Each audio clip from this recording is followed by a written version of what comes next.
Assalamualaikum warahmatullahi wabarakatuh. Halo, perkenalkan kami dari kelompok Hak Asasi Manusia. Perkenalkan, saya Safa Atalia Ramadan dengan NIM 2506853. Saya Ayah Sayantan Arini dengan NIM 2506734. Saya Sarah Tiara Pamungkas dengan NIM 2508342. Jadi hari ini kita Akan melakukan vlog di Museum Mandala. Mandala Wangsit, sorry. Oh, ngejelasin aja Kak. Ruang di F4 ini perang kemerdekaan pada tahun 1947 sampai 1949. Nah, di sini guys terdapat foto-foto tentang korban-korban akibat kekejaman PKI. Ini termasuk kepelanggaran HAM ya.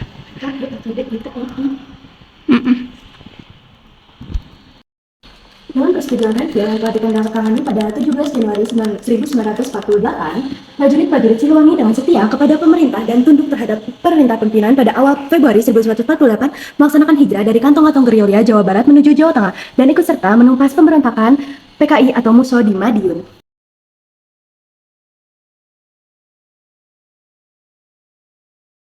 Nah, di sini juga ada beberapa dokumentasi foto-foto sejarah tentang masa pemberontakan PKI yang dipimpin oleh Muso. Jadi di sini terdapat banyak sekali korban-korban yang gugur karena keganasan PKI Muso. Ini salah satu contoh pelanggaran hak asasi manusia pada zaman penjajahan. Jadi di sini juga terdapat uang-uang zaman dulu yang dari Indonesia. Ada gulden. Ini berarti waktu zaman Belanda ya? Ya, Wow. Dulu pecahannya masih kecil-kecil. Terus di atas itu ada baju seragam TNI yang dulu waktu perang. Itu juga di sini. Sama ini ada pangkat TNI dari masa ke masa. Terus ada senjata-senjata yang dipakai juga waktu perang. banyak banget ya guys. Pistol, tank. Sekali. Ini ada ini meriam gak sih? Iya, iya kan kayaknya. Ini senjata-senjata buat melawan penjajahan guys. Next. Jadi tadi itu kita di ruang DITII emang ini ya apa sih kayak mereka tuh melanggar HAM, salah satunya itu banyak korban.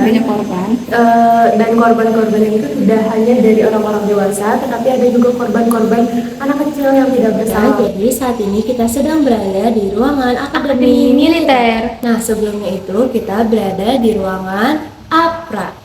Nah, pada tanggal 23 Januari 1950, Angkatan Perang Ratu Adil atau APRA melakukan pemberontakan terhadap Divisi Siliwangi. Dari pemberontakan tersebut, 79 prajurit Divisi Siliwangi dinyatakan gugur. Nah, salah satunya itu adalah Adolf Lembong. Itulah mengapa Museum Mandala Wangsit ini berada di Jalan Lembong.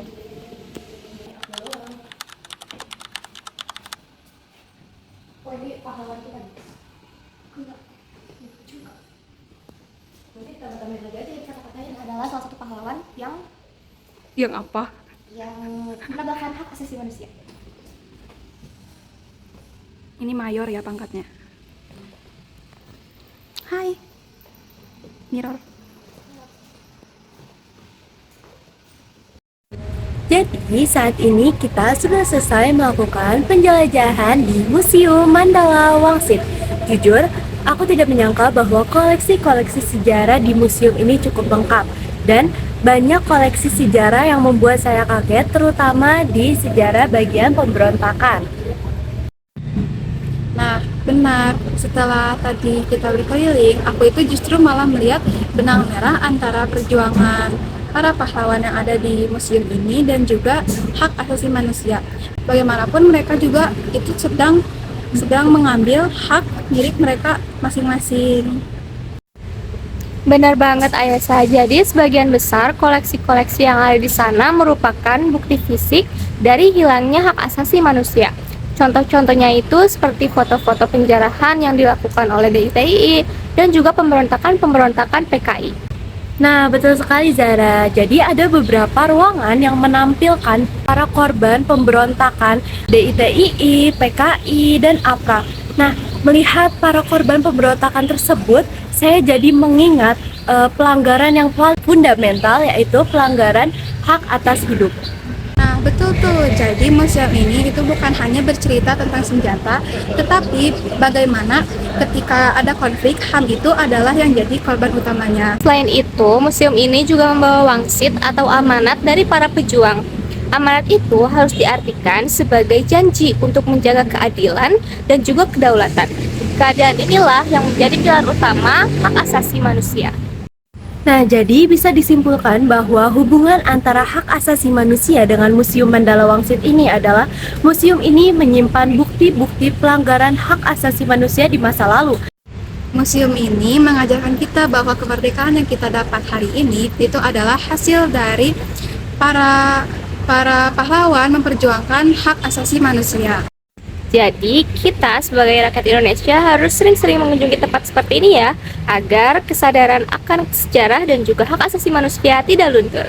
Sekian dari kami, bye-bye. Bye.